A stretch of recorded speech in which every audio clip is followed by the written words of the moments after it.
Okay, so here's the first of 4 practice questions I gave you guys to start. Does anybody actually finish the first one? Think you have an answer? Okay, well, let me walk you through how to do the first one, and then maybe if you're stuck on the first one, then it might help with the second one. So there are 2 main things we've learned so far. The first day we talked about how to make an ice table, and that would be with the purpose of trying to calculate either a concentration or a Kc value. And I'll point out again how Kc values work as we solve this question. The second couple of questions are about what our lab was yesterday, which is Le Chatelier's principle. So let's start with this one here. It gives you a scenario where you've got some ammonia, and it's going to decompose into nitrogen and hydrogen. But not everything seems to decompose. Like the 6 moles of ammonia, there seems to be some ammonia left because as it decomposes into nitrogen and hydrogen, some of it turns back into the ammonia again. That's the equilibrium system here, right? So the first thing you got to do is actually calculate this as a concentration. We shouldn't just stick with everything just as moles. We should make it moles per liter. So if you have 6 moles divided by 1.5 liters, the initial concentration is 4 moles per liter. So that would be this number right here, 4 moles per liter. That make sense? Normally, when you start in equilibrium, normally the 2 products that you have over here, they'd be at 0 because you have nothing to begin with. But this one, I threw a little twist on it. It says that it actually already contains 1 mole of nitrogen gas, which is a little strange, but let's go with that. So if you have 1 mole, well, it's still in a 1.50 liter container. So that's 0.666 repeating. Hang on. Yeah, nitrogen gas, yeah. Moles per liter. It didn't say anything about having hydrogen to start with, so that would be a 0. So far, so good? Okay. Well, later, it says after an equilibrium's been reached, now there's 2 moles of nitrogen gas. So at equilibrium, it's now 2 moles. But that's, again, in 1.50 liters. So 2 divided by 1.50 gives me 1.3 repeating.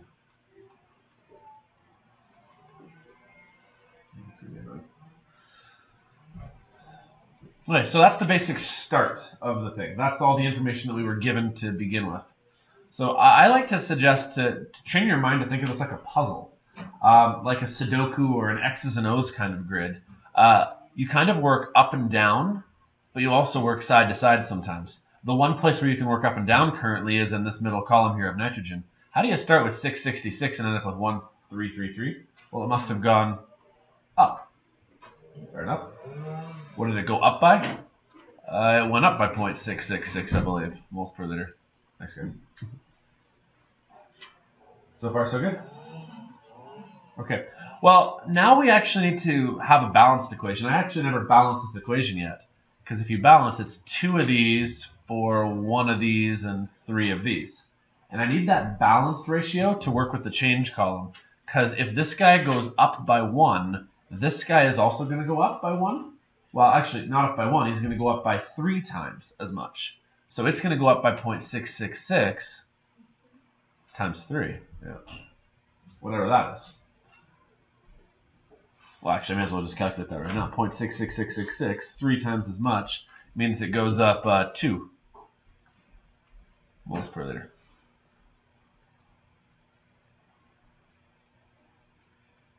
Does that make sense that the coefficients here need to be taken into account? Well, how did these guys go up? Well, this one must have gone down. It's going to go down by 0.666 moles per liter times 2 because there's a stoichiometric coefficient of 2 in front of it. So if 4 subtracts 0.6 repeating times 2, it's left with 2.6.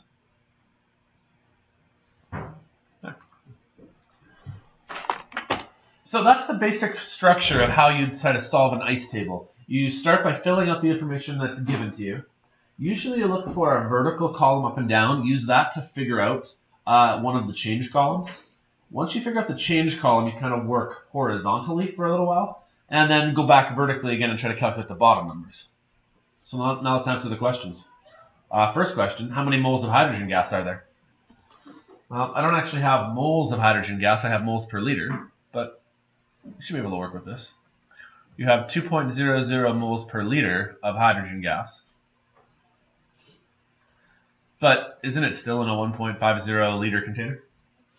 So times those, cancel the liters. 2 times 1.5, that's going to be 3, I think. 3 moles of hydrogen. That makes sense. Part B.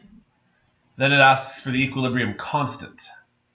So this is the Kc value that I've been trying to hint at that we're going to work with over the next little while. Let's do a quick review of what Kc means to us so far. First thing Kc means is that if it's a large value, it means the reaction favors the products. So if it's greater than 1, it's products favored.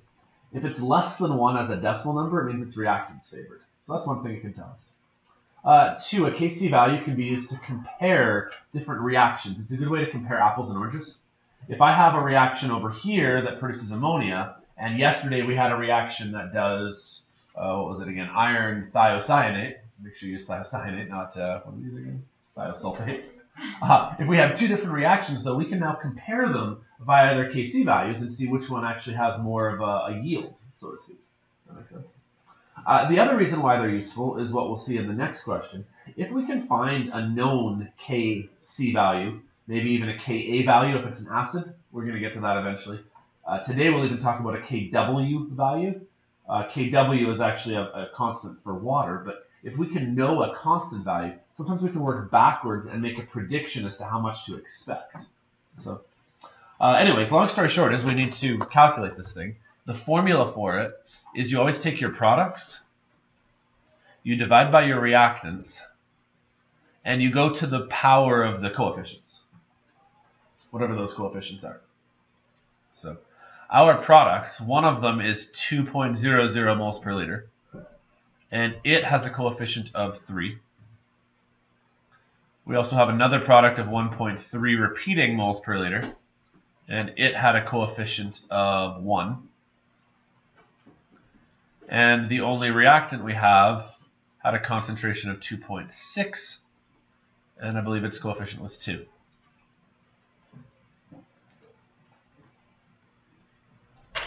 Okay, I may appear to have been lazy right here. I didn't include units, but that's actually okay with a Kc value. Right? Kc values are actually considered to be unitless measures. It's basically, it's just a numerical ranking as to like ordering how much the system favors an equilibrium versus how much the system favors the products over the reactants. So there actually is no units in something like this. So now I just need to calculate it. 2 to the 3 times by 1.3 repeating divided by 2.6 squared.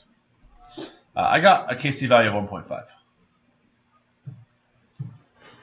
Anybody else got that? You should do sig dig still. So I know I've been kind of sloppy on that as we go along. Based on the original question, it looks like everything had 3 sig digs, so we'll call it 1.50, and there are no units to this thing. Okay, well, here's what this number now tells us. It tells us that this system favors the products.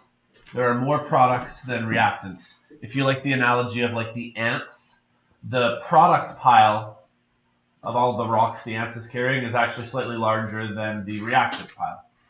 The speed at which the ants are traveling is the same, because the forward reaction and the reverse reaction are going the same speed, but apparently the forward reaction outpaced the reverse reaction as it was beginning, and it kind of got ahead before the reverse one finally got caught up again. Anybody get that one on their own? Good job. Okay, let's try the last one here. Let's find a percent yield. Percent yields are fairly tricky. In order to calculate a percent yield, you need to figure out what you hypothetically could have made. If you started with 4 moles per liter of NH3, I'm going to solve for how much hydrogen you could have made. How much hydrogen could you have made if all of the 4 moles per liter reacted?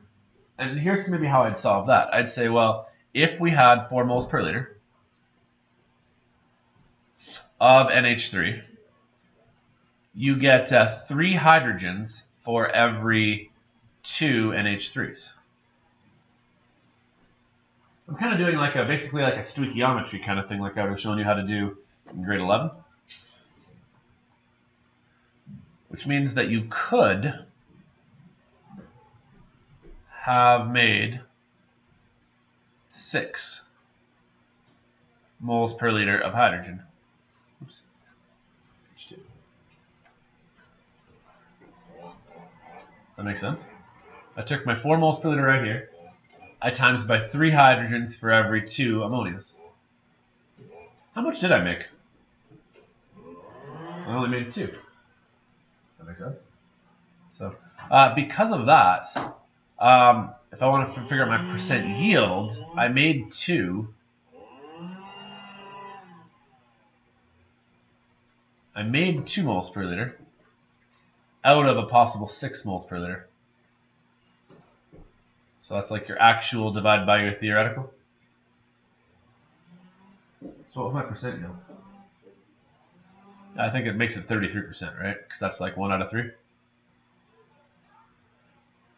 Right. This question actually sometimes perplexes students. That's why I like to talk about this one here. Do these two things match up? No. Because if you have a 33% yield, it means you didn't really make all that much stuff, did you? It means you made less than half. And yet somehow our Kc value is 150, which means that it should have been products favored. The reason why there's a discrepancy between these two is this. Normally, we would start with nothing in the products column, but this time around we actually started with something in the products column, and that kind of changed things. Does that make sense? So because of the fact that there was already some products formed, that makes sense? Like there already was some products sitting there for us. So that's actually why the yield is less, because compared to what we initially started with, there actually already was some nitrogen sitting in the flask. And so that kind of changes things up. So what this number here means is that it pushed things towards the products, meaning that it tried to make more products, and hopefully you'd agree. This started at that's 0.666, right? 0.666 doubled to become 1.333. So we pushed this thing more towards the products. However, based on the yield, because there was already some stuff sitting there, we actually didn't get quite as high of a yield as we would have liked to because of this nitrogen already being in the flask. So it is actually possible to have a percent yield less than 50, but a Kc value greater than 1. Does that make sense? Okay, let's try another one. You definitely want to put some practice into this, by the way. There was a worksheet that I pointed out you might want to print off and try. So, has anyone tried this one yet? Should I give you a few minutes to try this one? Okay, why don't I give you 3 minutes to give this one a try here. You can't really have much more than that, by the way. Like, you got to be able to fly through this. So, because you only get like 2 minutes a question on the diploma. So.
What's different about the structure of this one? Do you have all of the numbers you need to solve?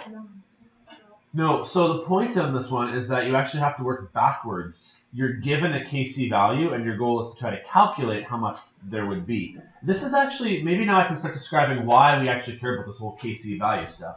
If we can have a table listed of what the Kc values for reactions are known to be, we can make a prediction as to how much stuff either to start with or how much we would expect. But the problem is that it actually usually ends up being a quadratic equation. We did one of these like 2 days ago, I think it was.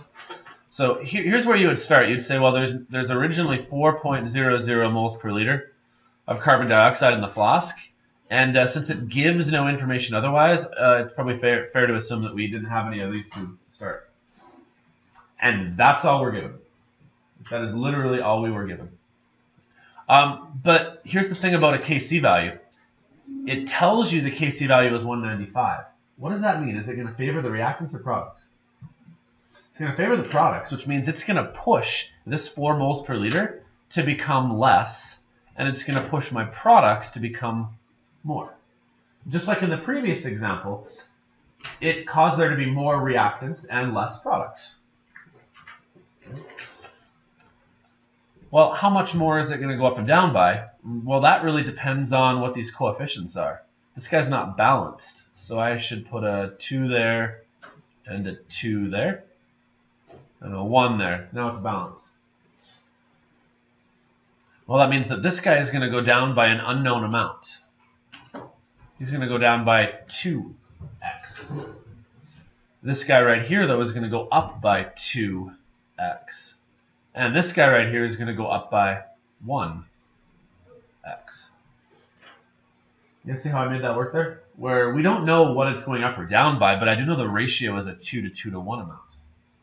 So in the bottom column, this is going to be 4 minus 2x. This is just going to be straight up 2x. And this one's going to be 1x.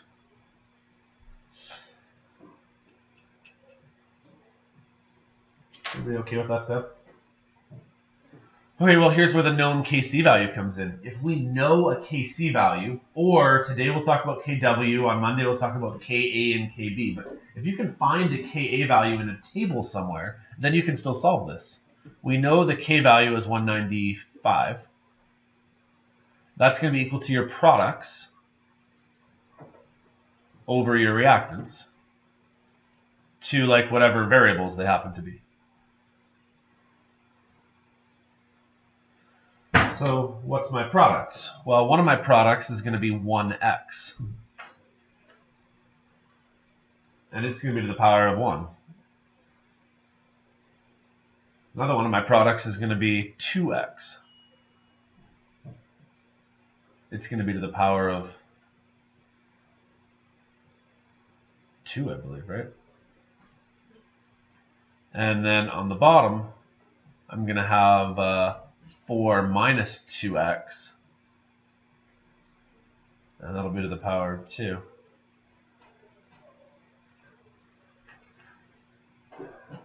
Okay, this is where it sucks, because this is really just math now. How do we solve something like this? Well, one of the tricks I showed you last day, which actually sucks, it's not going to work in this case here, but sometimes you're able just to kind of square root both sides. That's actually not going to work here. Can you guys see why square rooting both sides isn't going to work? There's this extra like 1x kind of sitting right here. That makes sense. That's going to screw things up. So I have a different strategy for you. What you could do to save some time, if you ever get a question like this, is put it in your graphing calculator and try to find out like where these graphs intersect. So this is probably the most efficient method of solving if you have to do something crazy like this. So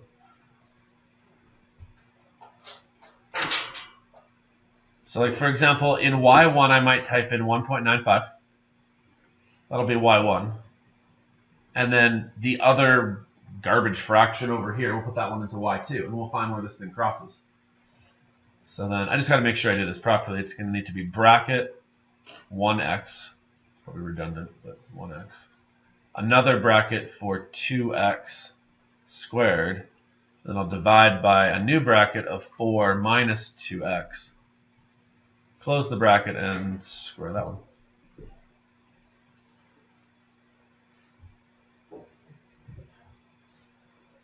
Oh, there's 195. And here's the graph. Okay, it looks kind of crazy. For those of you guys who took 30-1 with me, you might recognize a little bit about like how this sort of graph works here. For you guys in grade 11, we haven't covered like what these graphs look like, but is that pretty easy though, just to find how to make two graphs and just find where they cross? So then all we got to do is go second, calculate the intersect, which looks like it's right about here. I got 1.13.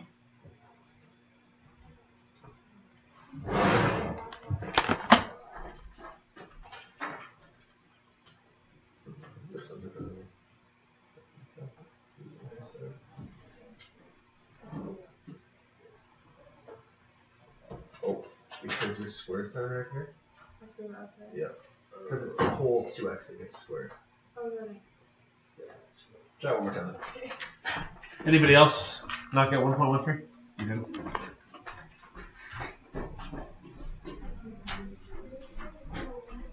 I just went to like a 10 by 10 kind of graph, so I just did like a zoom standard, something like that. So there's your 195. Here's the other kind of crazy graph.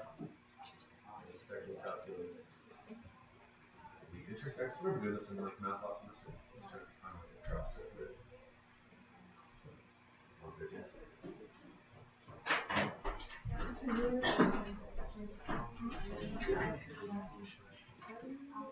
Yeah, yours is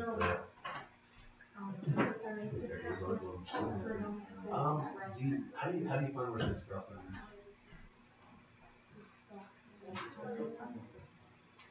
Oh, there you go. Yeah, yours just had a different window size than mine, that's all. Okay, so let's finish solving this question here then. Now that we know that x is 113, we can actually fill up the rest of our chart. So this ends up being 113. This ends up being 2 times 113, so that'd be 226. And this would be 4 minus 2 times 113. So let me calculate. 4 minus 2 times 113 gives you, I got 174. Does that make sense? All right, so actually we have the answer. It says, what's the concentration of oxygen? We now can know how much oxygen to expect. We would expect 1.13 moles per liter of oxygen. Okay, a couple of notes on this one here. You actually wouldn't get a question this hard on the diploma. The reason why is that technically this turned into a cubic. Bit of a math refresher. You see how you have 1x right here and then you've got x squared right here? Collectively, this ends up being x to the 3 right here. You might get asked to solve a quadratic because the quadratic formula is on there, but they actually wouldn't ask you to solve a cubic. So this question here is actually a little bit beyond what will be expected of you. That being said, like the steps are still the same, right? Like you still do the same work. You make the table the same way. You get yourself an equation. It's just when they give you an equation like this, they will make it at most a quadratic, as opposed to this one here, which I made a cubic. Once you're done solving said quadratic, though, for x, you put your x value back in right here, and you solve for whatever they ask for. Did that make sense? Okay, if I can give you guys some advice, over the weekend, if you have some time, try some of those practice questions on the worksheet I gave you. Because this is probably the thing that I find that students struggle with the most. It's challenging. It's going to suck up your time. Like when you get this question on the diploma, it's probably going to take you 5 minutes. And it might take you more than that if you're not practiced. Because like you have to write an equation, you have to make a table, you might have to do some pretty intensive math calculations to solve. You have to be able to interpret what the heck is happening. So don't just watch me do 2 of these, like try it for yourself.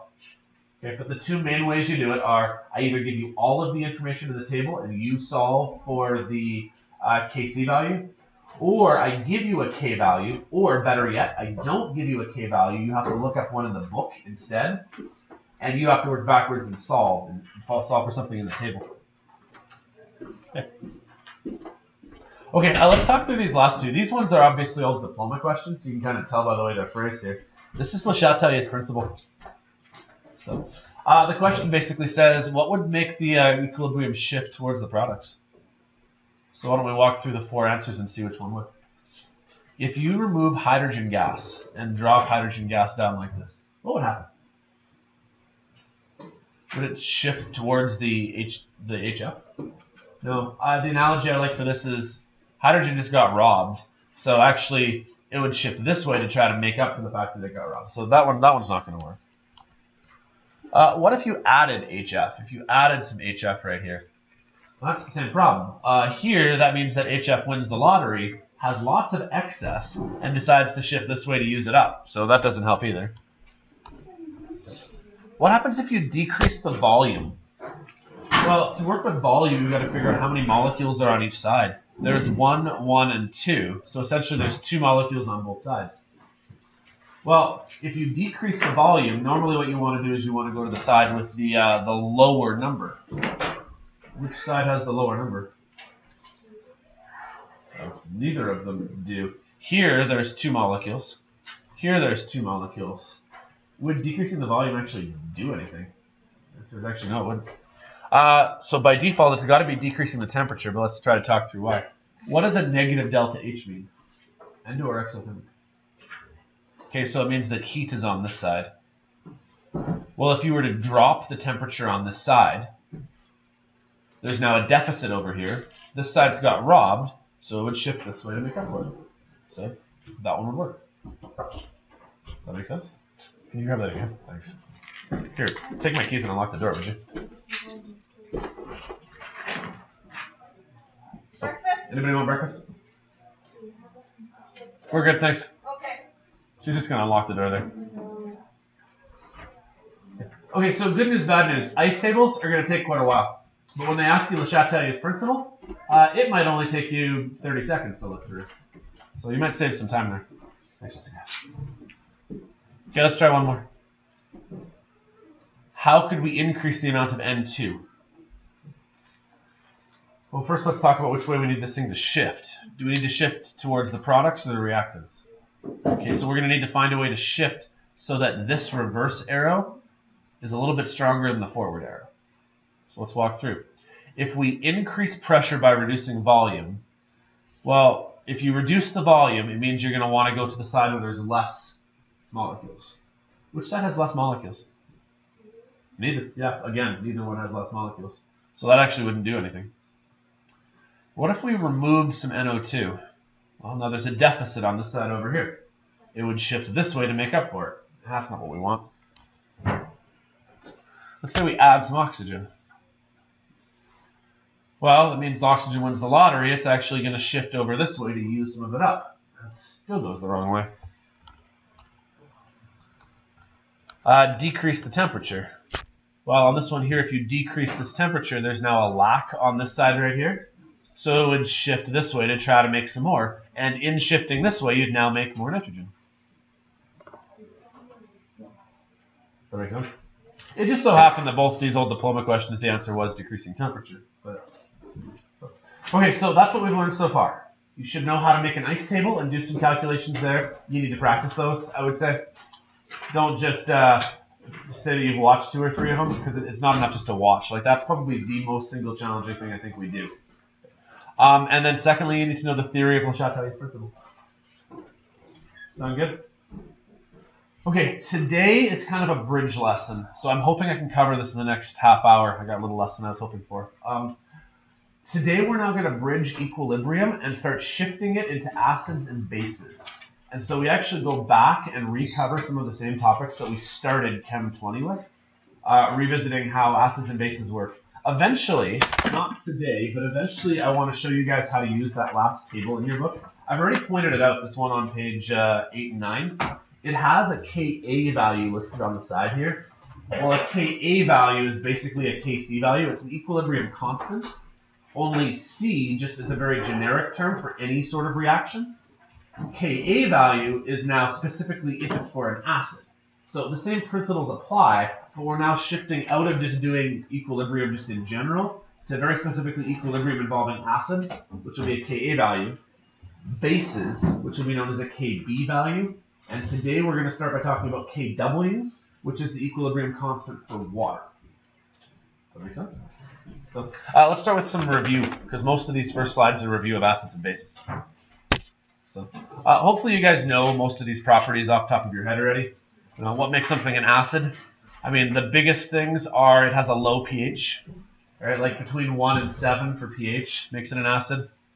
It turns litmus red. Those are some reasons. But probably the biggest reason why that you would have learned last year is that it produces hydrogen.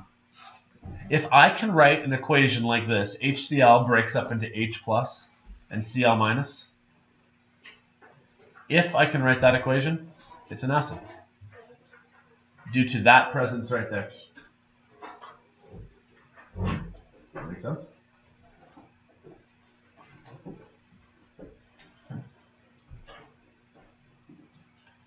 Well, what makes something a base? Well, bases have higher pHs, they turn blue, but probably the biggest reason why is they produce a hydroxide.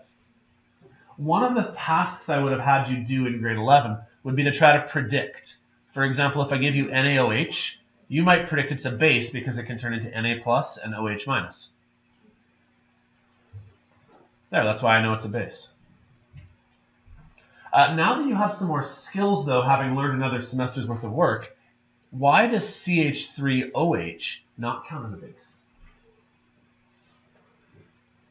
We just did this in the last unit. What is CH3OH? It's an alcohol. Yeah, it's methanol.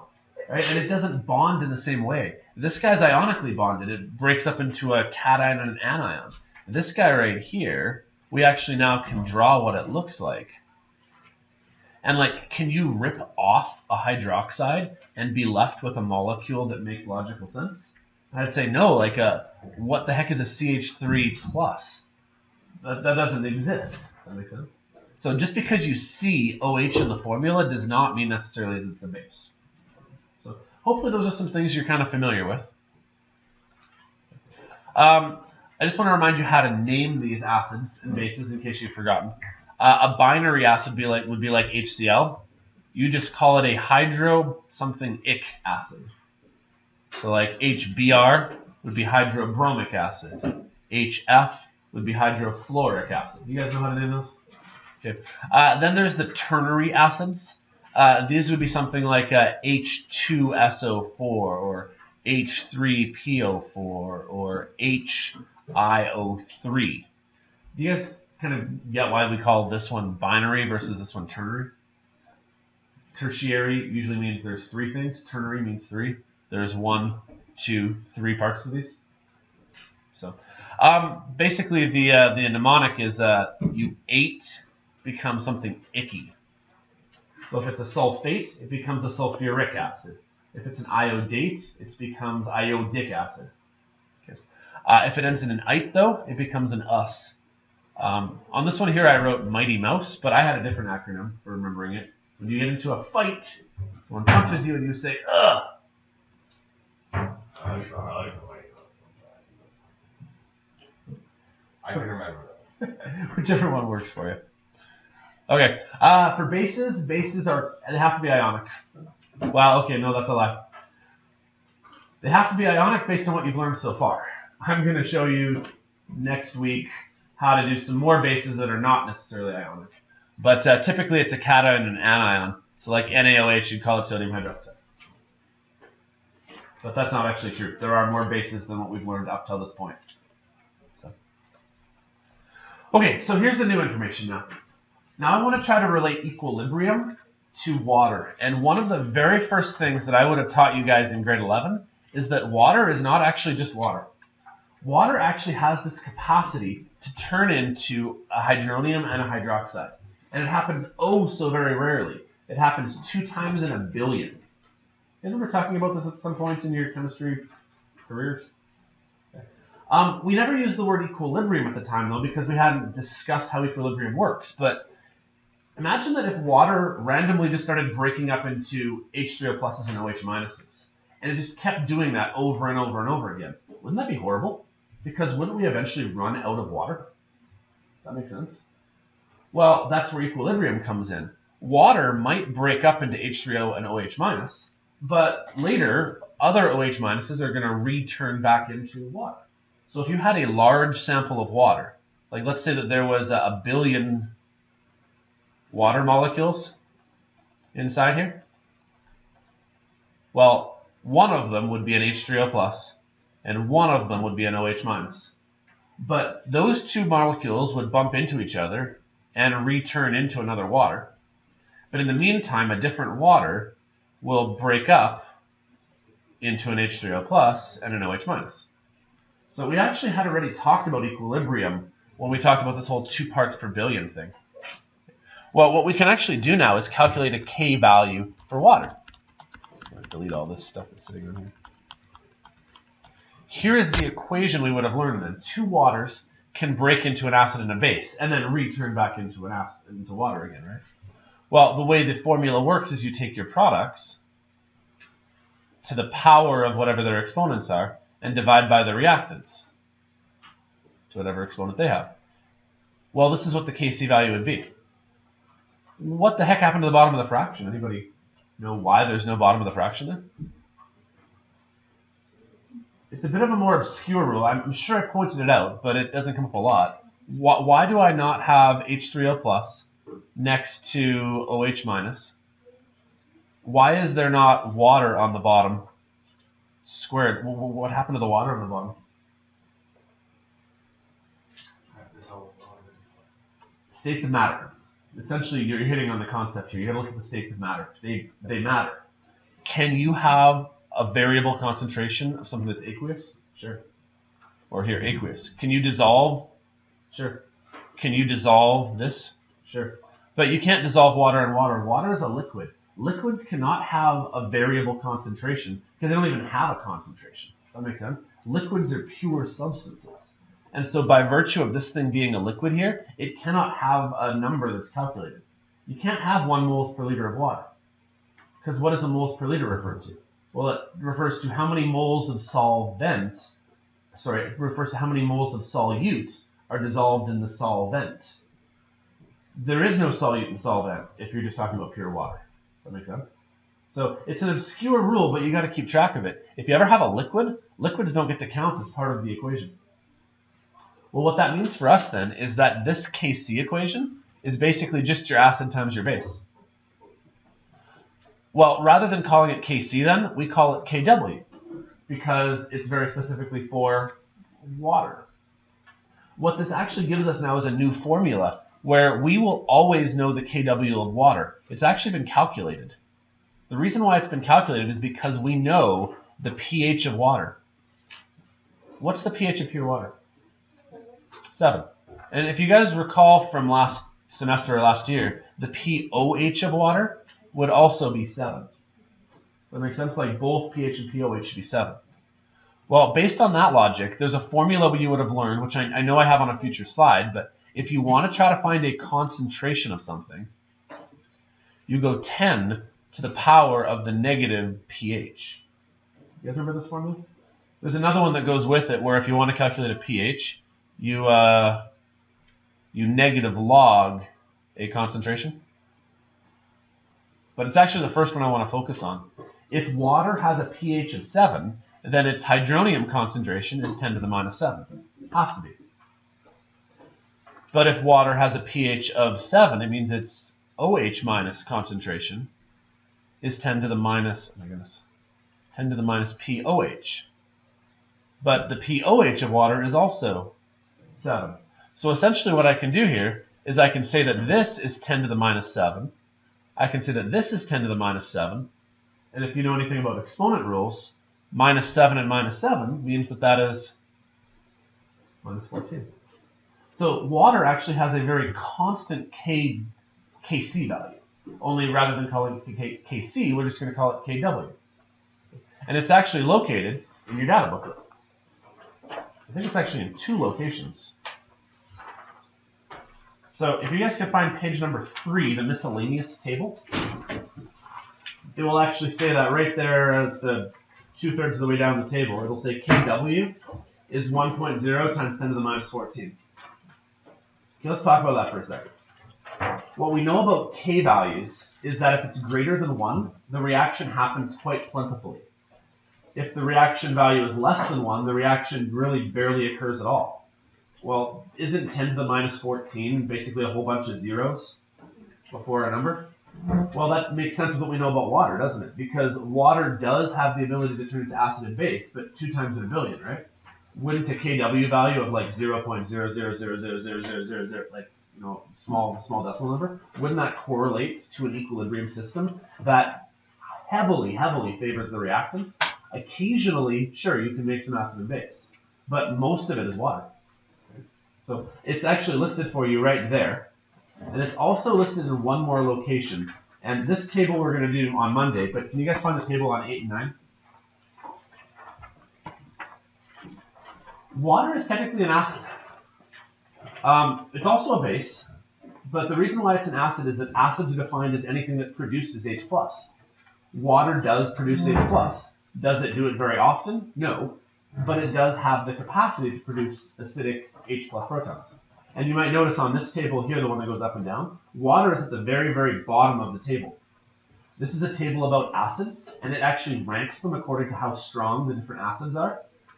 Well, you can see that water is actually the weakest acid known, because essentially it's really not an acid at all. It's actually an acid and a base simultaneously, which is why it's neutral. But it has acidic tendencies because it can produce H+, which is the definition of an acid. So that Kw value is listed at the very bottom of that table then. Does that make sense? My goal today now is to walk you through a couple of calculations involving this value. So here's basically the picture of what I've been describing. So here's some water molecules. Very rarely they have the capacity to turn into H3O plus and OH minus. But I mean, that's why its percentage is 2 times in a billion. That's why its Kw value is 0.0000, like really small. It does occur, but not often. Also, as soon as it occurs, though, it turns right back where it started, which is fortunate because otherwise we would have no water on Earth. If we had no water on Earth, life wouldn't survive. So. Okay, here's what this leads to then. It leads to a formula. This is a formula you may want to write down somewhere in the back of your data booklet. H3O plus concentration times by OH minus concentration is equivalent to that Kw number. If you ever have one, you can find the other. The following two pieces then are basically just math rearrangements. If you want to solve for H3O plus, take your Kw and divide by OH minus. Or if you want to find your OH calculation, take your Kw and divide by H3O plus. So essentially these are two offshoot formulas, but I don't think you need to write all three of them down because if you've got good algebra skills, you'll know how to do this, right? There's also some other formulas that I mentioned earlier today, but write these ones down too if you don't know them.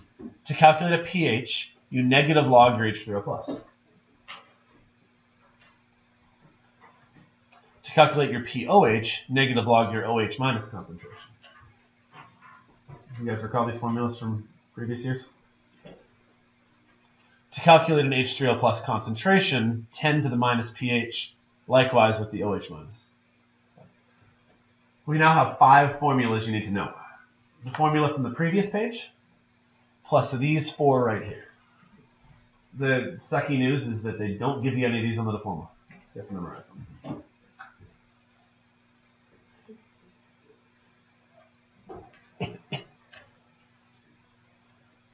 Okay.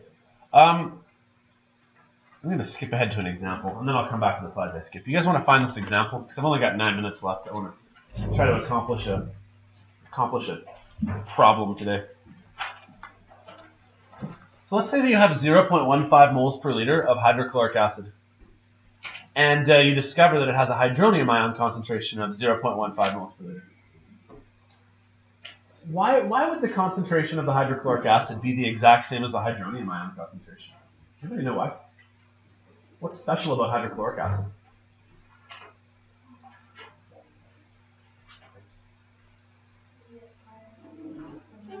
It ionizes 100% of the time, yeah.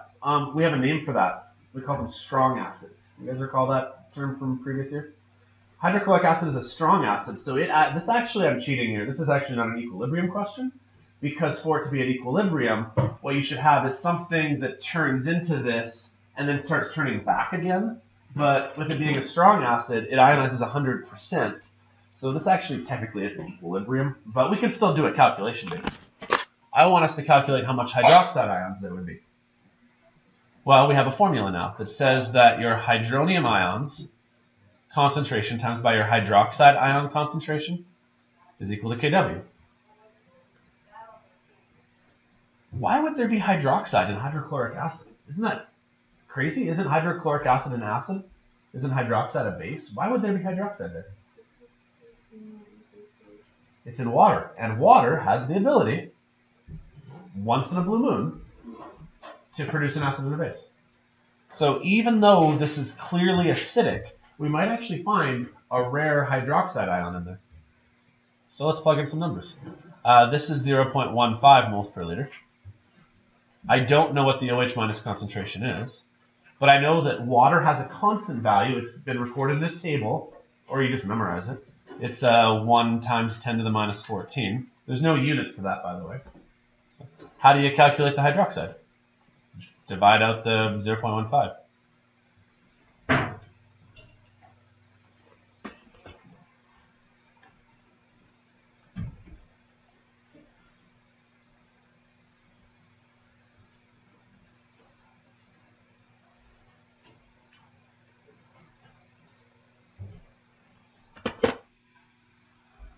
Is there hydroxides found in hydrochloric acid? Sure. We'll say yes. Is there a lot of them? No. No. Why are they there? Well, hydrochloric acid is dissolved in water. Water has the capacity, 2 times in a billion, to make an acid and a base. It'll instantly take that acid and a base, turn it back into water, and have another one turn into acid and a base, but you will actually find a slight amount of hydroxide sitting in hydrochloric acid. Okay, I skipped over the slide on sig digs. Let me just go back that slide here. If you're calculating a pH or a pOH, do you guys recall the rules about how sig digs work there? Yeah, the ones in front of the decimal place don't count. So if you have a pH that is like 3.45, only these count as sig digs. Okay. The 3 in front is not a sig dig. Yeah, because essentially what this is a measure of, it's like 0.00 something. You would never count these zeros here as a sig dig. So we shouldn't be counting this digit right here as well. So I know this question right here doesn't ask for a pOH, but could we try calculating a pOH? Just to practice that skill. So how do you calculate a pH or a pOH? What's the formula? Is it 10 to the power, or is it a negative log?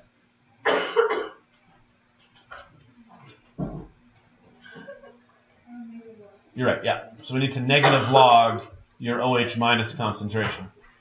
So if I negative log this value, I get a pOH of 13.17609 or something like that.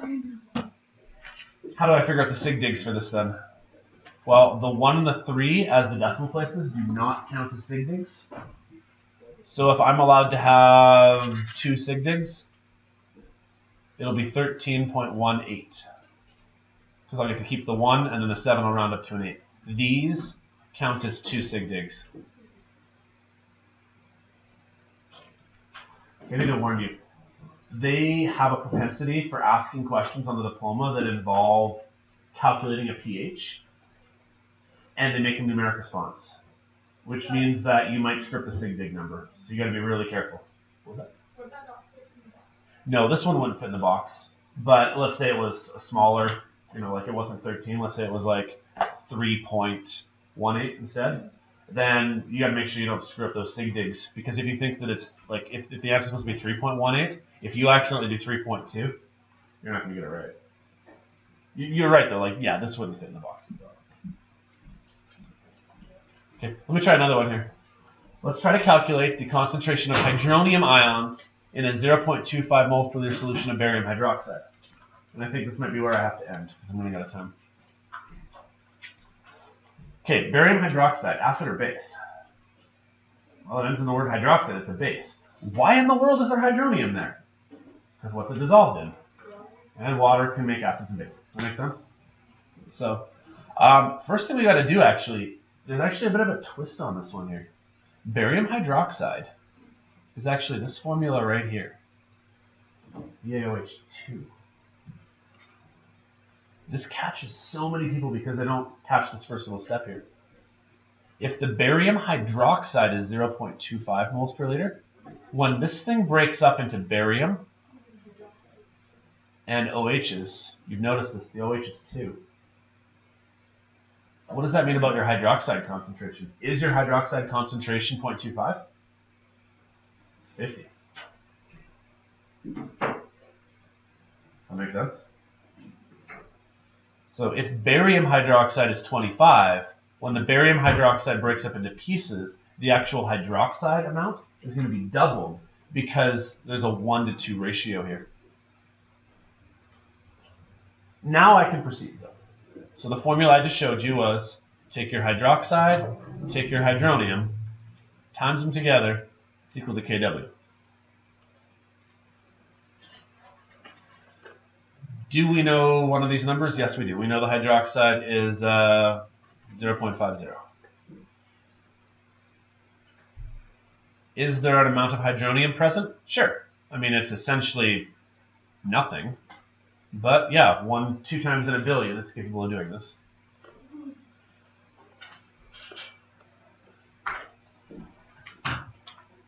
So to get the hydronium by itself, you have to divide by basically a half.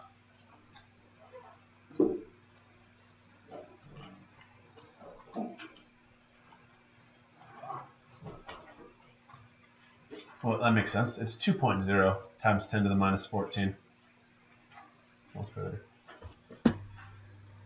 Is there a lot of hydronium in a base? Nope. But is there some? Yeah. Water ionizes very rarely. Let's do one more task while we're here, though. Why don't we calculate the pH just to practice that? How do you calculate a pH? Negative log a concentration. So negative log that number. I got a pH of 13.69897. Okay, let's talk about that as well as one more thing here. What's the units for pH? There are none. Okay, so in this unit here, Ka, Kb, Kc, Kw values, all these K values we're going to learn about, they have no units. And pHs and pOHs also have no units. So this is kind of like the one time where I might expect to see numbers on a lab that have no units. Otherwise, you should have units. Based on your sig digs, then you get 2. The 13 does not count, so it would be 13.70. That would be your pH. Again, be super careful with it. Because, like I said, they have a propensity to ask pH questions on numeric response, and that really trips kids up because they might use the wrong number of digits. Okay, quick summary before you take off. You can pack up while I talk about it. I need you guys to be able to do 3 things right now. 1, an ice table. Okay, you need to practice those. 2, you should know Le Chatelier's principle. 3, we're now starting to transition into acids, bases. Today we kind of started with water, which is a Kw value. But hopefully you can kind of imagine where we're going to go. Eventually we're going to use this up and down table right here. And we're going to use these calculated Ka values to do some more calculations similar to what we just did with the Kw one. So you may have to actually look a number up in a data booklet and then use it as part of a calculation later. This section is very math-based again. So you got to go back to like calculating pHs, pOHs, H3O plus. So we're actually going to do much more math in this section than the last one where we did no math.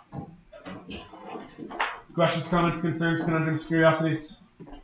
Okay, we'll pick this up on Monday. So we'll see you guys later.